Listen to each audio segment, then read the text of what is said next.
ભોજન પ્રથા છે તેનો પ્રચાર પ્રસાર દેશ વિદેશ અને દુનિયામાં થઈ રહ્યો છે અને આમાં ઘણા મહત્વના વ્યક્તિઓ છે જે તેના પ્રસારનું કામ કરે છે. તેના કારણોસર આ જે વિદ્યા છે એ અનેક લોકો સુધી પહોંચી છે અને એવા મહત્વના વ્યક્તિ એટલે આપણે કહી શકીએ કે મહેસાણાના નરહરિભાઈ પંડ્યા. તો આવો નરહરિભાઈ પંડ્યાને મળીએ અને મહત્વની વાતો વિશે ચર્ચા કરીએ. નરહરિભાઈ, આપનું સ્વાગત છે. નમસ્કાર, પ્રણામ. પંડ્યાજી, આપણે જે નવી ભોજન પ્રથા છે એ ભોજન પ્રથાને કેટલા સમયથી આપ જોડાયેલા છો, એના પ્રચાર પ્રસાર વિશે આપને જે અનુભવ હોય એની થોડી માહિતી આપો. નવી ભોજન પ્રથા સાથે હું 10 જૂન 2014થી જોડાયેલો છું.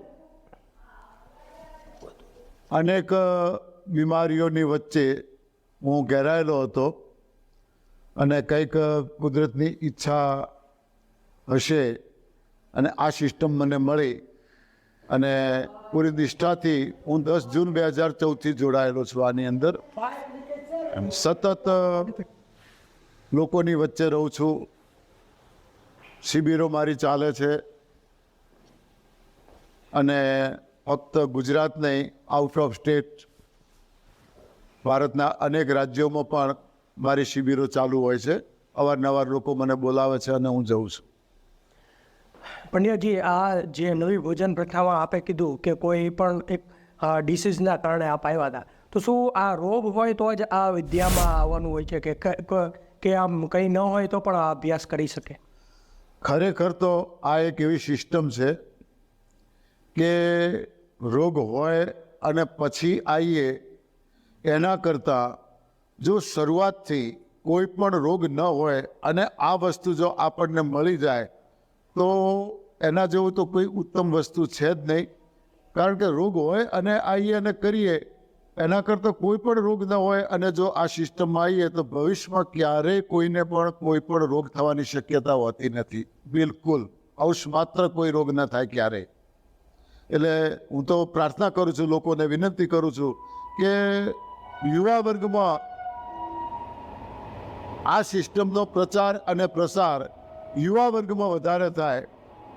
એના કરતાં પણ આગળ વધીને હું એવું કહું, એઝ અ ટીચર, કારણ કે હું એક શિક્ષક રહેલો છું, જો આ પ્રથા શાળા લેવલે ચાલુ થાય, શાળાઓમાં આવા લેક્ચરો ગોઠવાય અને બાળકો સુધી આ વાત પહોંચે તો 100% આમાં ઘણી બધી આપણને સફળતા મળી શકે એવું છે અને હું ઘણી શાળાઓમાં પણ પ્રોગ્રામ આપું છું.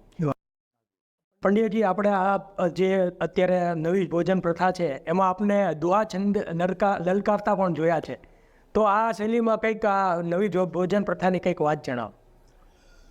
નવી ભોજન પ્રથામાં લોકો એવું માને છે કે કાચું ખાઈએ. કાચું લોકોને ખબર નથી કે કાચું કોને કહેવાય.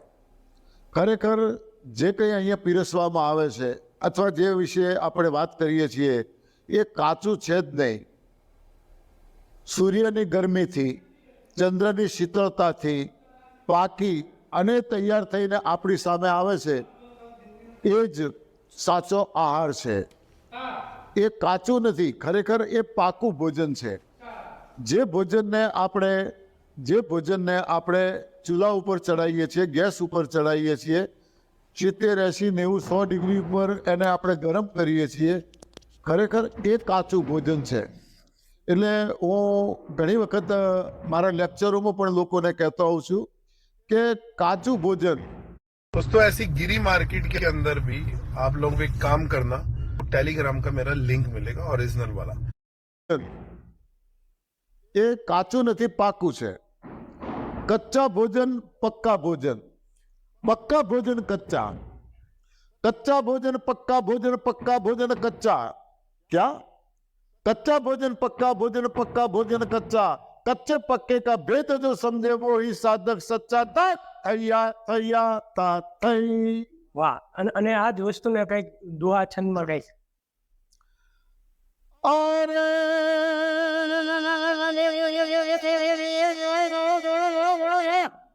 अरे काचू काचू सौ कहे पर काचू समझे ना कोई.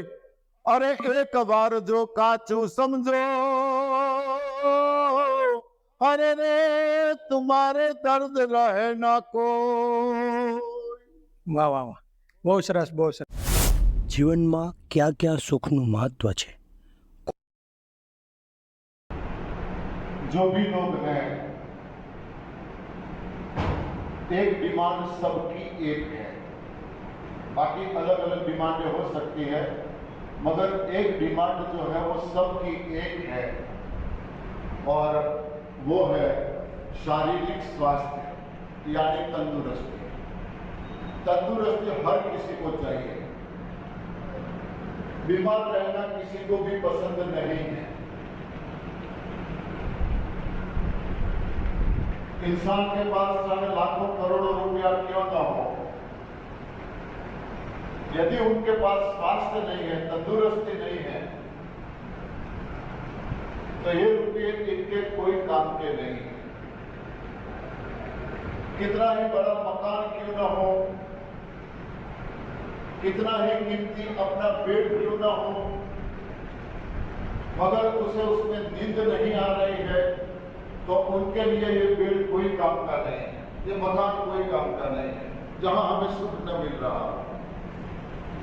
तो सब लोगों की डिमांड, चाहे किसी भी प्रांत में किसी भी देश में रहता हो, सबकी डिमांड एक तो है कि निरोगी काया। वैसे भी हम बोलते हैं सबसे पहला सुख, यदि 4 सुख है, इसमें यदि सबसे पहला सुख कोई है तो वो है निरोगी काया। हमारा शरीर स्वस्थ होना चाहिए, सब चाहते हैं। दूसरा सुख है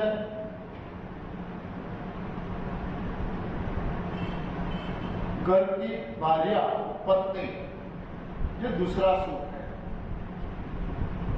तीसरा सुख है पुत्र सुख। चौथा सुख है कोठिए जार, यानी जरूरत के मुताबिक खाना पीना मिल जाए। ये 4 सुख है। इसमें पहला निरोगी काया को बताया है। કોઈ ઘર એવું નથી જ્યાં દવા આવતી ન હોય. કેમ? कोई घर ऐसा नहीं है जो दवाई ना आती हो। क्यों? कभी इसके बारे में हम सोचते नहीं, हम बीमार क्यों हैं। कुछ भी प्रॉब्लम हो जाता है, तुरंत हम हॉस्पिटल जाते हैं, या नेचुरोपैथी में जाते हैं, आयुर्वेद में जाते हैं, जहां भी हमें तंदुरुस्ती मिले वहां पे हम चले जाते हैं। सोचते नहीं कि बीमारी आई क्यों, इसके बारे में नहीं सोचते हैं, कुछ ना कुछ ट्रीटमेंट के लिए चले जाते हैं। देखें, पृथ्वी पर हम अकेले नहीं हैं। 84 लाख योनियां हैं, 84 लाख योनियां। इसमें से जो पशु पक्षी 100% नेचर के सहारे यानी कुदरत के सहारे रहते हैं, क्या इनमें कोई बीमारी हमें देखने को मिलती है?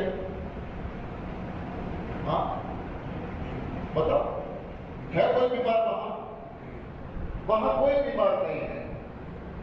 जो लोग 100% कुदरत के सहारे जी रहे हैं, उनमें कोई बीमारी नहीं है।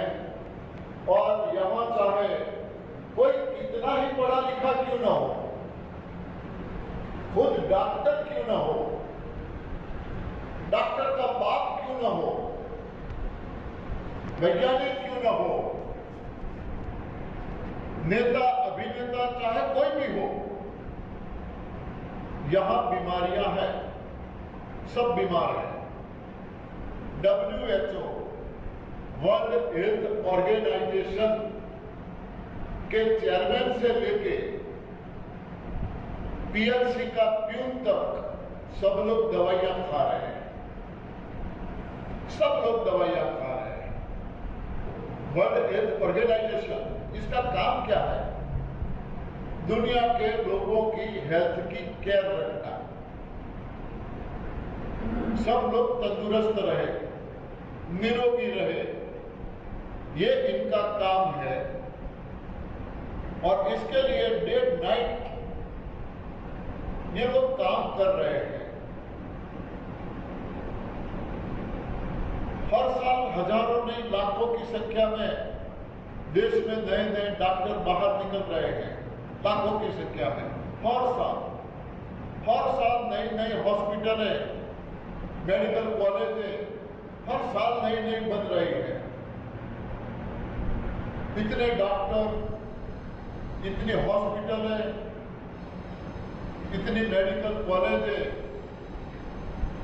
जब हो रही है, खुल रही है, डॉक्टर बन रहे हैं, बीमारियां कम होनी चाहिए या बढ़नी चाहिए? बताओ, किसी को तो बोलना पड़ेगा ना। क्या ख्याल है आपका, कम हो रही है या बढ़ रही है? क्यों? तो फिर ये लोग क्या कर रहे हैं? बीमारियां बढ़ रही हैं, हॉस्पिटलें बढ़ रही हैं, डॉक्टर बढ़ रहे हैं, तो इसका मतलब क्या हुआ? यानी कि गलत दिशा। जो काम कर रहे हैं सब लोग गलत दिशा में काम कर रहे हैं। वेल फर्स्ट तो हमने ये देखा कि यहां कोई घर ऐसा नहीं है जहां दवाई ना आए। क्यों?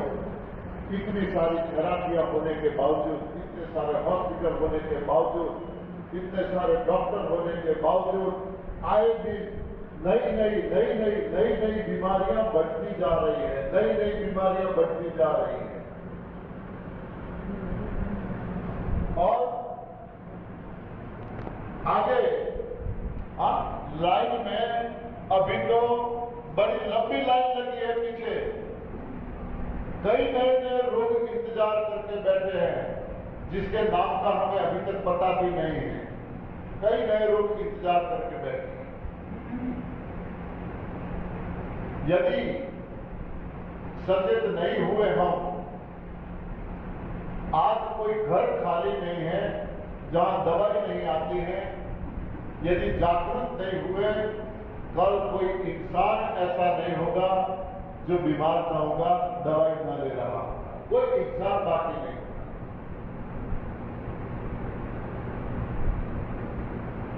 फैसला हमें करना है, क्या हमें बीमार ही रहना है या हमें स्वस्थ रहना है, तंदुरुस्त रहना है। फैसला हमें करना है। तो आइए जानते हैं हम स्वस्थ, मस्त, तंदुरुस्त कैसे रह सकते हैं। जो भी दवाइयां चालू है उससे कैसे छुटकारा पा सकते हैं और आने वाली लाइफ में जब तक हम जिंदा हैं तब तक कभी कोई बीमारी हमें छू न सके, टच न कर सके, हो न सके, ऐसा जीवन जिए। तो दोस्तों देखो, रोग हजारों हैं, हजारों। हमें पता नहीं है हमें क्या हुआ, कौन सा रोग हुआ। हमें तो कुछ प्रॉब्लम हो जाता है, हम हॉस्पिटल चले जाते हैं, वहां पे हमारे पर परीक्षण किया जाता है, लेबोरेटरी करवाई जाती है। लेबोरेटरी में जो कुछ रिजल्ट आता है वो दर्द हमें पकड़ाया जाता है, उसकी ट्रीटमेंट हम पे की जाती है। मानो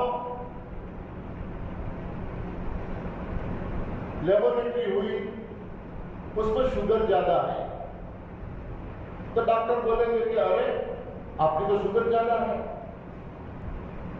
और सुनते ही हम डर जाते हैं क्योंकि शुगर वाले पेशेंटों को हमने देखा है वो कितने परेशान हो रहे हैं। देखा है हमने कितने परेशान हैं, तुरंत हम डर जाते हैं। क्या बात करते हो डॉक्टर साहब, शुगर है, कितनी है? तो बोले इतनी, और भी डर जाते हैं। डॉक्टर बोले कि डरने की कोई बात नहीं है, क्या करना पड़ेगा? तो बोले कोई बात नहीं, बस मैं टैबलेट देता हूं, आप लेते रहो, शुगर कंट्रोल में रहेगी। हम पूछेंगे टैबलेट्स कब तक लेनी पड़ेगी? क्या जवाब मिलेगा? जिंदगी भर खानी। जिंदगी भर, लाइफ टाइम। फिर दूसरा सवाल हम करेंगे खाने के बारे में, तो डॉक्टर साहब वो हमें बताएंगे आज तक जो सारी चीजें हमें पसंद थी, हाँ, वो कैंसर जिसकी ओर हम देखते भी नहीं थे, वो खाने के लिए देंगे। आज तक हम वो करते आए, टाइम टू टाइम दवाई लेते रहे, जो खाने के लिए मना किया था वो नहीं खा रहे हैं, जो खाने के लिए बोला था वही खा रहे हैं। कृपया एक केस मुझे बताओ कि डॉक्टर की टाइम टू टाइम गोली लेने से, डॉक्टर ने बताया हुआ आहार लेने से किसी का भी शुगर क्योर हुआ हो और दवाई बंद हुई हो, कोई एक केस मुझे बता सकता है? कोई नहीं। हाँ, कोई नहीं। सबकी दवाइयां चल रही हैं, गोलियां चल रही हैं। बिल्कुल ऐसा बीपी का है, बिल्कुल ऐसा बीपी का है। किसी का बीपी क्योर हुआ क्या? हाँ, सालों से गोली ले रहे हैं, सालों से ले रहे हैं, डॉक्टर के बताए जो आहार ले रहे हैं। किसी का बीपी क्योर हुआ क्या? गोली बंद हुई क्या? कभी नहीं। यहाँ पहले दिन से बंद हो गई, हाँ, यहाँ पहले ही दिन से बंद हो गई। अभी तो कुछ खिलाया ही नहीं, हाँ, अभी तो कुछ खिलाया ही नहीं, लेक्चर सुनते ही दवाई बंद कर दी। आज तक लेने की जरूरत नहीं पड़ी। क्यों ऐसा? क्यों यहाँ क्यों ऐसा रिजल्ट है, वहां क्यों रिजल्ट नहीं मिल रहा है? अलावा નવી ભોજન પ્રથા છે તેની એટલી બધી સરળ વાતો છે જે દરેકને સમજાઈ જાય તેવી છે, અને આપણે એના ઘણા એપિસોડ બનાવ્યા છે. આપણે ઘણા બધા આગળ પણ અલગ અલગ વિષયોની ચર્ચા કરવાના છે, પરંતુ આ નવી ભોજન પ્રથા છે તે ઘણાને એવું થાય છે કે આટલું બધી સરળતા હોય, આટલી બધી સરળ રીતે આ વિદ્યાનો અભ્યાસ થઈ શકે. કારણ કે આપણે કેવું છે કે આપણને એક હેબિટ પડી ગઈ છે કે ટ્રીટમેન્ટ આપણને કોઈ ડૉક્ટર કરે, પછી આપણે એના પ્રમાણે દવા લઈએ, અથવા તો જે આપણું એક્ઝામિનેશન થાય એમાં એ પ્રમાણે આપણે ઓપરેશન કરાવીએ કે સર્જરી થાય, એક્સરે કરાવીએ. આ રીતે જ આપણે સારા થઈ શકીએ, એક હેબિટ બની ગઈ છે. અને એના કારણોસર ઘણા લોકોને એ પણ ડાયજેસ્ટ નથી થઈ શકતું કે આટલી સરળતાથી કોઈ સારા થઈ શકે. તો તે વિપરીત પણ તેમનું માઇન્ડ ચાલી રહ્યું છે. એટલે કે પોઝિટિવ વાત છે, તે રીતે નેગેટિવિટી પણ ઘણી આની ફેલાઈ રહી છે. અમારો પ્રયાસ છે કે તમે આને સરસ રીતે સમજો, સરળતાથી સમજો. કારણ કે આપણે આ જે એપિસોડ જેટલા બનાવ્યા છે તેમાં અનેક સાધકોનો અનુભવ આમાં પ્રસ્તુત કરવામાં આવે છે. કારણ કે જે પણ અહીંયા જે પ્રચારક છે તે માહિતી આપે છે તેની સાથે આપણે સંમત છીએ એવું નથી વાત, અને તમે પણ સંમત ન થાઓ. તમે પહેલાં શું કરો કે અનુભવથી ચકાસી જુઓ, તમને યોગ્ય લાગે તો સાજા થાઓ.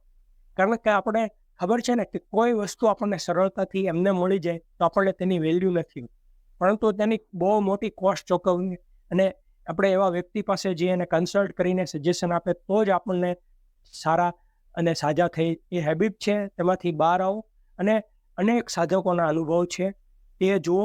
તે પણ એક વાસ્તવિકતા છે કે અનેક લોકો વગર દવાએ, વગર ઓપરેશને સાજા થઈ રહ્યા છે. તો તમે આ છે અનુભવ કરો, અને એ યોગ્ય લાગે તો તે સ્વીકારીને તમે આગળ વધો તેવી વિનંતી છે. પંડ્યાજી, આ જે વિદ્યા છે નવી ભોજન પ્રથા, ન્યૂ ડાયટ સિસ્ટમ, એનો કેટલા સમયથી આપ અભ્યાસ કરો છો, અને જે સાધકો આવે છે એના કેવા? હું 10 જૂન 2014ના દિવસે આ સિસ્ટમ મને મળી.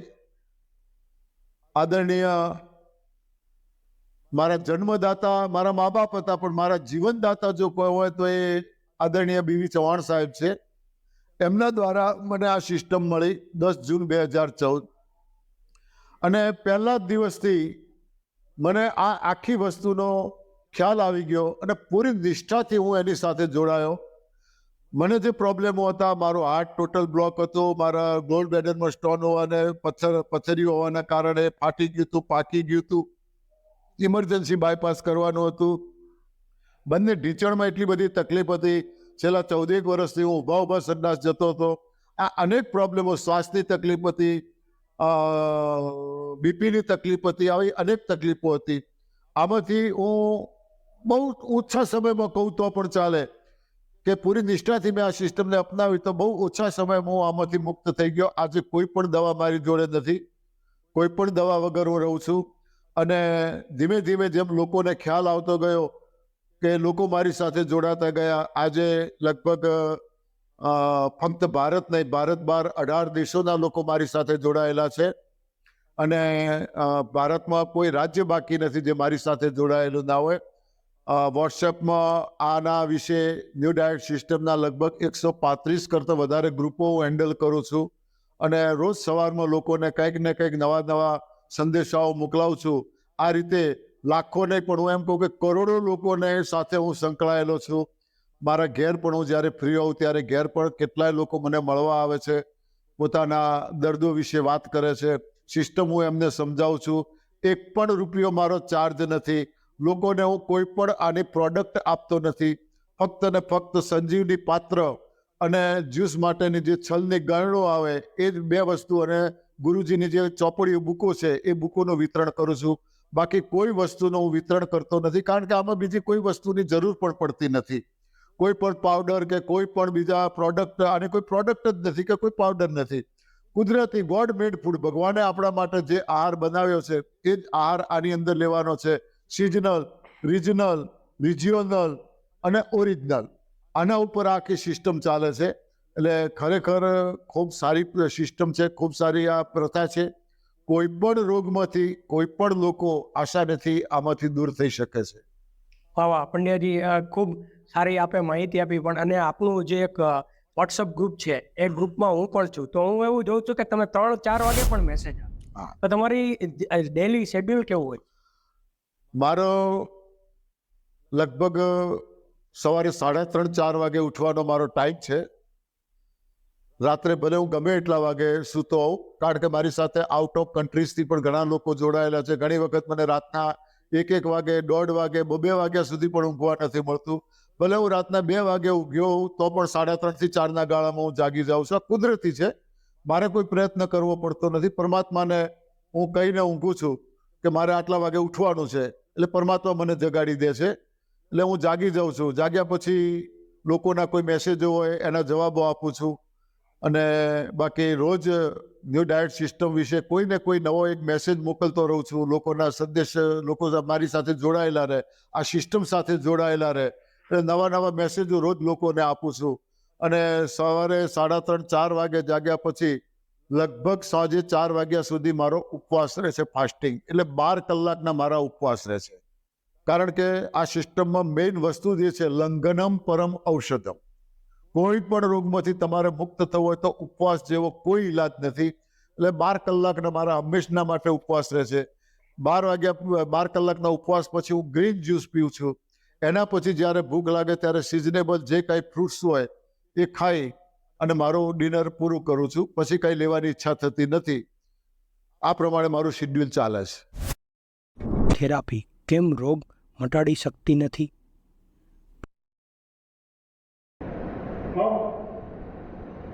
हमारा ताला लॉक गलत चाबी से खोलेंगे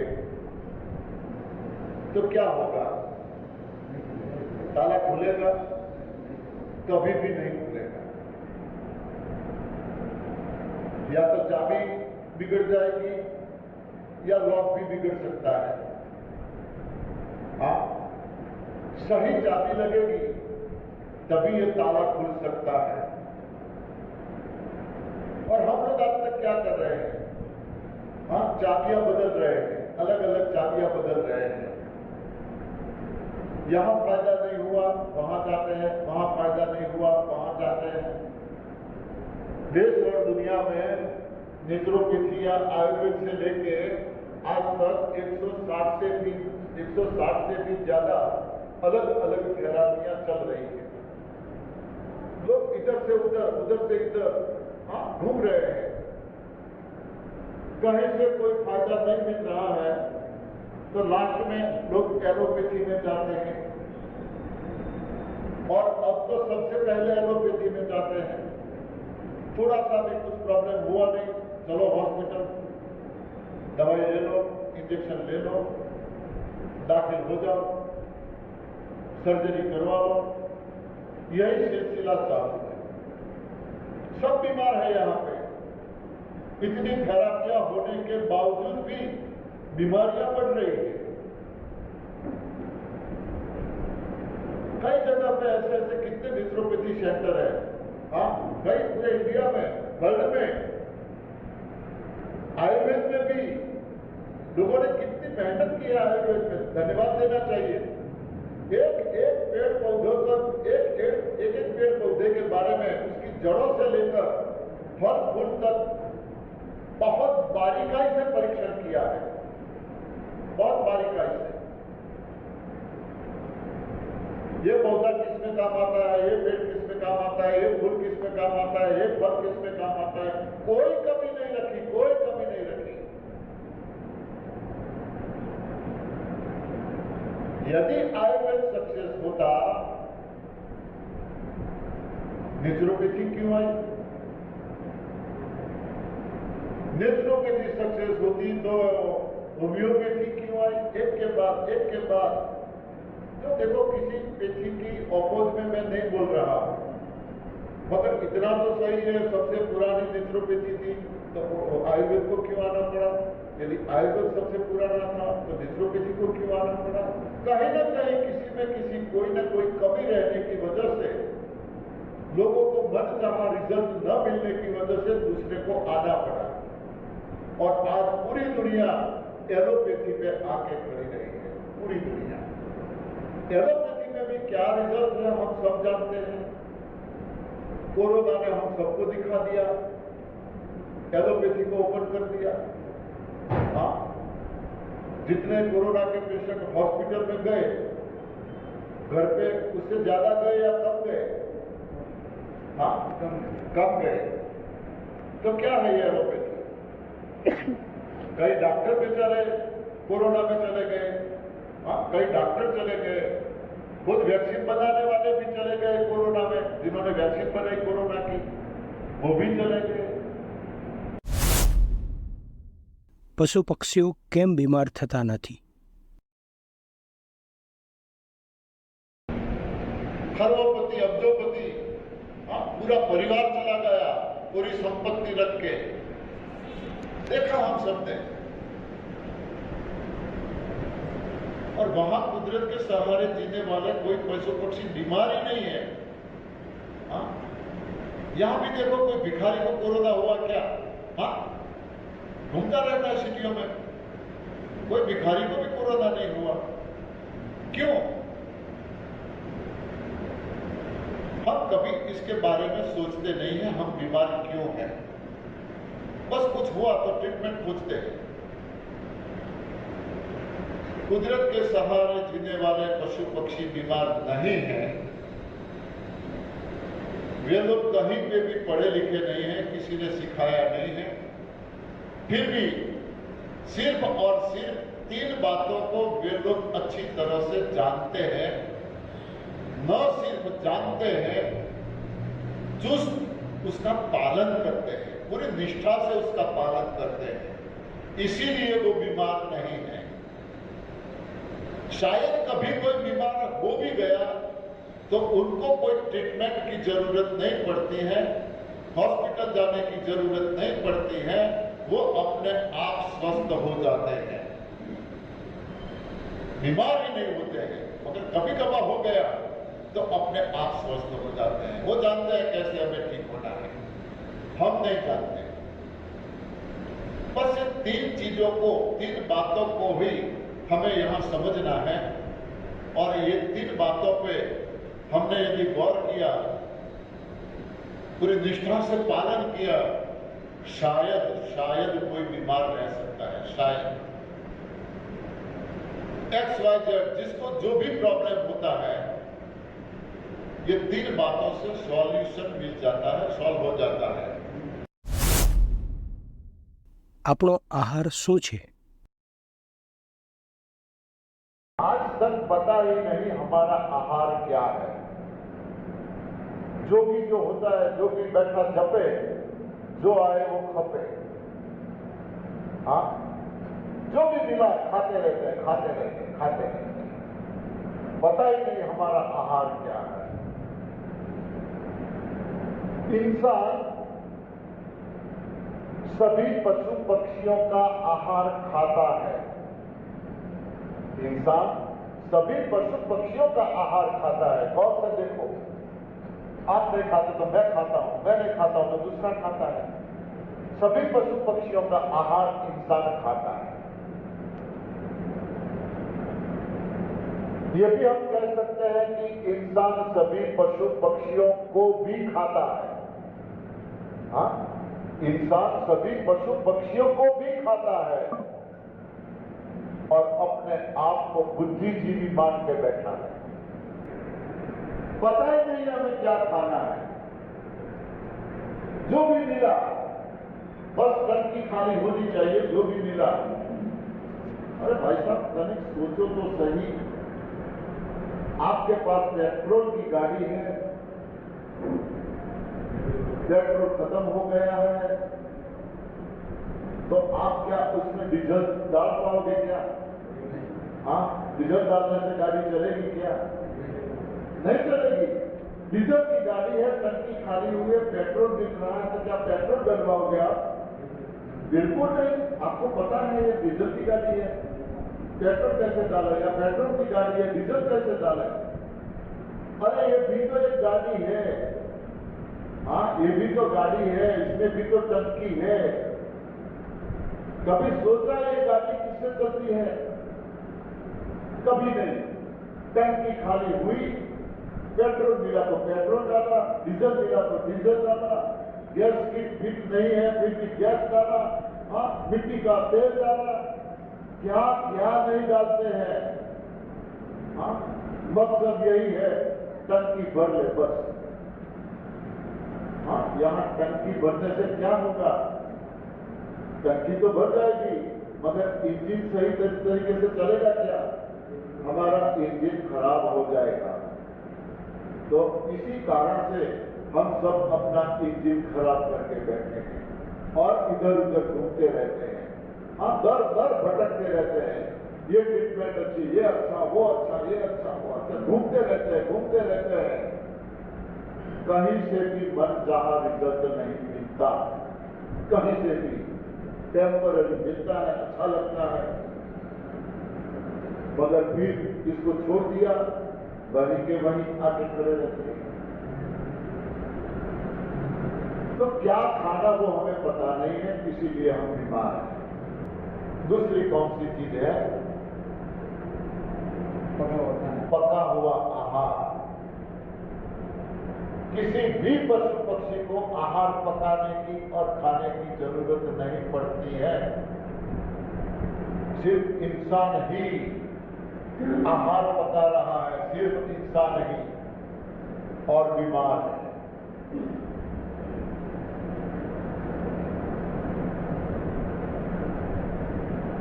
तनिक सोचो तो सही, जो भी आहार को हम गैस पे 70-80 डिग्री पे उबाल रहे हैं। हाँ, सोचो तो सही, उसमें कौन से सत्व तत्व बचते हैं? हाँ, कौन से सत्व तत्व विटामिन बचते हैं? सोचो।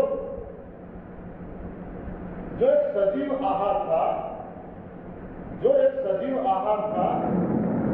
उसको गैस पे उबाल के हमने नाश कर दिया, नष्ट कर दिया, मृत कर दिया, और हम खाते हैं। टेस्टी तो लगता ही है, हाँ, अच्छा लगता है, बार बार खाने को मन करता है। किसकी वजह से? सिर्फ और सिर्फ मसालों की वजह से। हाँ, सिर्फ मिर्च मसालों की वजह से हमें टेस्टी लगता है। एक दिन कोशिश करो बिना कोई मसाला डाले दाल सब्जी बनाओ, खाओ। कितनी खा सकते हो, कितने दिन खा सकते हो? नहीं खा पाए। और ये टेस्ट की जरूरत किसको है? बॉडी में जिसको मेहनत करनी पड़ती है पचाने की, उसका टेस्ट के साथ कोई लेना देना है क्या? हाँ, टेस्ट की जरूरत तो ये बाइक जो अंदर बैठी है ना, हाँ, वो परेशान कर रही है। हाँ, जीभ। નવી ભોજન પ્રથાનો અનુભવ કરીને તેને ચકાસીને ઘણા બધા સાધકોએ તેનો લાભ મેળવ્યો છે. ઘણા બધા લોકો છે તેમને ખૂબ સારો અનુભવ થઈ રહ્યો છે. તેવો અનુભવ તેમને પોતાના કમેન્ટમાં અનેક સાધકો આપ્યા છે. અગાઉના એપિસોડમાં પણ તમે જોઈ શકો છો, અત્યારના એપિસોડમાં પણ તમે જુઓ, ખૂબ લોકોને લાભ થઈ રહ્યો છે. ને યુએસએથી, અમેરિકાથી એક સાધકે ખૂબ સારો એવો અનુભવ પોતાનો રજૂ કર્યો છે. તેમણે જણાવ્યું છે કે સાહેબ, હું અમેરિકા રહું છું અને ઘણી બીમારી હતી, પરંતુ નવી ભોજન પ્રથાની રીતથી ઘણી બધી બીમારી નીકળી ગઈ છે. મારે મ્યુકસ કોલાઇટિસની બીમારી બચપનથી હતી. હું 4 વર્ષથી સાદા પાણીનો એનિમા લઉં છું. મુંબઈ અને અમેરિકાના ડૉક્ટર મારી પેટની બીમારી ન કાઢી શક્યા. તે બીમારી નેચરલ રીતે નીકળી ગઈ છે. તો આ રીતે અનેક સાધકોએ પોતાના અનુભવ પ્રસ્તુત કર્યા છે. આ પ્રકારના અનુભવ છે તેને આધારે આપણે વિચારી શકીએ કે કેટલી અમૂલ્ય આ સાધના છે. પંડ્યાજી, આપણે લંઘનમ પરમ ઔષધની વાત કરી, તો એમાં ઉપવાસ કરવા માટે ઘણા લોકો એવા હોય છે કે હવે પંડ્યાજીની વાત સાંભળી, ચૌહાણ સાહેબની વાત સાંભળી અને નક્કી કરી લે કે હવે મારે કાલથી ઉપવાસ કરવા છે, તો કાલથી ઉપવાસ કરી દે અને પછી થોડાક દિવસ થાય પછી એમ કહે કે મારા આજથી ઉપવાસ બંધ કરી દેવા છે. તો શું આ ઉપવાસની ઉપવાસ કરવા અને છોડવા એની કોઈ રીત છે કે હું તરત કાલથી કરી શકું? ઉપવાસ કરવા બહુ સરળ બાબત છે. જ્યારે નિર્જળ ઉપવાસની વાત કરીએ, નિર્જળ ઉપવાસ, નિર્જળ એટલે પાણી પણ નહીં. આ ઉપવાસ લગભગ નવરાત્રિમાં અમારી શિબિરો થતી હોય છે અને ઘણા લોકો એની સાથે જોડાયેલા હોય છે. ગઈ નવરાત્રિમાં, આસો સુદ નવરાત્રિમાં હું અને ગુરુજી પણ સાથે હતા. હિમાચલ પ્રદેશમાં પરમ સુખ દિવ્યાશીષ આશ્રમમાં હતા. 60 લોકો ત્યાં હતા અને બધાએ નિર્જળ ઉપવાસ રાખ્યા હતા. નિર્જળ એટલે પાણી પણ નહીં. પાણી પણ એક આહાર છે, એને પણ પચાવવું પડે છે. એટલે એ ઉપવાસમાં ગણાતો નથી. ઉપવાસ એટલે કાંઈ પણ લેવાનું નથી. એ નિર્જળ ઉપવાસ કરવા બહુ સહેલા છે, પણ જો એને છોડવાની સિસ્ટમનો આપણને ખ્યાલ ના હોય અને આડેધડ ઉપવાસ છોડીએ તો એ કરેલા ઉપવાસ ફાયદા કરતાં નુકસાન વધારે કરે છે. એટલે ઉપવાસ છોડવા માટે કોઈ જૂના સાધકો હોય આ સિસ્ટમ સાથે જોડાયેલા, એમની દેખરેખ નીચે ઉપવાસ કરવા જોઈએ અને ઉપવાસ છોડવા જોઈએ. લાંબા ગાળાના ઉપવાસ છોડવા માટે શરૂઆતના તબક્કે ફક્ત અડધું લીંબુ અને અડધો ગ્લાસ પાણી એ જ લેવું જોઈએ. એના પછી જ્યારે ઈચ્છા થાય ત્યારે ઈચ્છા ઉપર કંટ્રોલ કરવો જરૂરી છે. સહેજ પણ તમે લેવાનું ચાલુ કર્યું એટલે બોડી સતત માગવાનું ચાલુ કરશે, પણ કંટ્રોલ જરૂરી છે. કલાક પછી ફરી પાછું 1 લીંબુ અને 1 ગ્લાસ પાણી. એના પછી કલાક, 1.5 કલાક પછી કોઈ પણ ફ્રૂટ્સનો જ્યુસ, જે જ્યુસી ફ્રૂટ્સ છે, મોસમી છે, દ્રાક્ષ છે, દાડમ છે, પાઇનેપલ છે, આવા બધા જે જ્યુસ છે એનો જ્યુસ તમે લઈ શકો છો. જેટલા દિવસ તમે નિર્જળ ઉપવાસ કર્યા એના અડધા દિવસ તમારે રસાહાર ઉપર રહેવું જોઈએ, તો જ એ વસ્તુ ફાયદો કરે. બાકી કરેલા ઉપવાસ, નિર્જળ ઉપવાસ કર્યા છે પછી તરત જ તમે ફ્રૂટ્સ ખાઓ કે સલાડ ખાઓ કે રાંધેલો ખોરાક ખાઓ તો એ ફાયદો નહીં પણ એ નુકસાન કરે છે. પંડ્યાજી, ઘણા લોકો એમ કહેતા હોય છે કે ભાઈ એનીમાં છે એ તો ડૉક્ટર આપે ને, એનીમાં તો મને બહુ જ આમ સુખ છે, તો એનીમાં ઘરે કરી શકાય? એનીમાં વિશે શું આપે? એનીમાં જેનું નામ આપ્યું છે સંજીવની ક્રિયા. સંજીવની એટલે જે મુર્દાને પણ બેઠા કરે છે અને આવા અનેક દાખલા બન્યા છે. કેટલાય લોકોના માં નવું પરિવર્તન આવ્યું છે, નવું જીવન મળ્યું છે. સંજીવની ક્રિયા મેડિકલ બાબતની વાત કરીએ, એલોપેથીમાં વાત કરીએ તો એનો એટલો બધો એમાં ઉલ્લેખ નથી એલોપેથીમાં. એટલે ડૉક્ટરોને એના વિશે બહુ જ્ઞાન નથી, એમને એ પ્રમાણે અભ્યાસમાં પણ લેવામાં આવ્યો નથી, એટલે એ એનાથી અજાણ છે. એટલે 100% એમને ખ્યાલ નથી, તો એલોપેથીમાં એનો વિરોધ થઈ શકે. બાકી સંજીવની ક્રિયા એટલે કે એનીમાં આયુર્વેદમાં હજારો વર્ષ પહેલાં પણ હતો. ઋષિમુનિઓ પણ આ ક્રિયા કરતા હતા, ટોટલી રો ડાયટ પર હતા, જંગલોમાં રહેતા હતા, ફળ ફૂલ કંદમૂળ આ જ ખાતા હતા. છતાં પણ એ લોકો સવારે વહેલા ઉઠી અને નદી કે સરોવરમાં સ્નાન માટે જતા હતા. યોગ દ્વારા એ પાણી ચડાવતા હતા અને એ સંજીવની ક્રિયા કરતા હતા. અથવા તો કોઈ વૃક્ષની પાઇપ એવી ડાળી લેતા હતા, જે પાઇપ જેવી પોલી હોય, એના દ્વારા પણ એ પાણી ચડાવતા હતા અને આંતોની સફાઈ કરતા હતા. એટલે સંજીવની ક્રિયા એ કોઈ નવી વસ્તુ નથી. ન્યૂ ડાયટ સિસ્ટમમાં જ એનું સંશોધન થયું છે એવું નથી. નેચરોપેથીમાં પણ આની વાત છે, હોમિયોપેથીમાં પણ આની વાત છે, આયુર્વેદમાં પણ આની વાત છે. એલોપેથીમાં આના વિશે બહુ જ્ઞાન નથી, એટલે ત્યાં આનો વિરોધ કરે છે. પણ સતત 30 વર્ષના અનુભવોના આધારે આદરણીય બીવી ચૌહાણ સાહેબ પણ કહી શકે છે, 10 વર્ષના અનુભવના આધારે હું પણ કહી શકું છું કે સંજીવની ક્રિયા કરવાથી કોઈ પણ પ્રકારની સાઈડ ઇફેક્ટ હજી સુધી કોઈના ધ્યાને આવી નથી. કેટલું જમવું જોઈએ? कुदरत के सहारे जीने वाले सभी पशु पक्षियों को पूरी तरह से पता है कितना खाना, कितना खाना, चाहे उनके सामने कितना ही अपना आहार क्यों न पड़ा हो, मगर वे लोग जितनी जरूरत होगी उतना ही आहार लेके बाकी वहां से हट जाएंगे, चले जाएंगे, वहां नहीं खड़े रहेंगे कि चलो खाना पड़ा है, ढूंढना ना पड़े, यहीं बैठ जाए, भूख लगे तो वही फिर से खाएंगे, कहाँ ढूंढेंगे, ऐसा नहीं है. जरूरत के मुताबिक मिल गया, तुरंत वहां से हट जाएंगे, कहीं दूसरी जगह पे जाके आराम करेंगे, हाँ गिलोट करेंगे, अपनी मस्ती में रहेंगे. इसीलिए वो बीमार नहीं. कितना खाना उनको पता है. यहां पर हम वो भी पता नहीं कितना खाना. कहीं पे कोई फंक्शन या पार्टी में जाते हैं, हम सबका एक्सपीरियंस है, हर लोग जो घर पे खाते हैं इतना ही खाते हैं, या पार्टी या कोई फंक्शन में जाते हैं तो थोड़ा ज्यादा खाते हैं. भाई साहब आप बताइए. ज्यादा खाते हैं. सब लोगों का ये सब लोगों की ये राय है, हम ज्यादा खाते हैं. क्यों? हाँ, पेट तो वही है, टंकी वही है, घर पे खाली रखते हो क्या? हाँ, ओवरलोड कर देते हैं, ओवरलोड. हाँ, कुछ गिफ्ट देना है, टीका लगाना है, कुछ करना है ना, पैसा तो वसूल करो, आए हैं तो. हाँ, ये सोच नहीं है तो भी कुछ अच्छी चीजें बनती हैं, ये सोच के भी हम ज्यादा खा लेते हैं.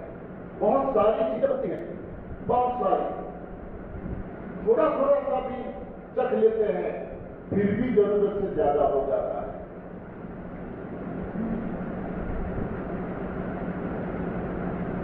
इसीलिए हम बीमार हैं. कितना खाना पता नहीं है. सुबह में घर से नाश्ता करके गए हैं, अंदर पड़ा है, सही पाचन हुआ नहीं है. पार्टी में गए, फंक्शन में गए, घर से ज्यादा खा लिया, वो भी अंदर पड़ा है. कई बार 2 जगह से न्योता आता है तो उनको बुरा न लगे, दूसरी जगह भी जाना है, वहां भी चले जाते हैं, चलो वहां भी थोड़ा खा लेते हैं. कई बार 3 दिन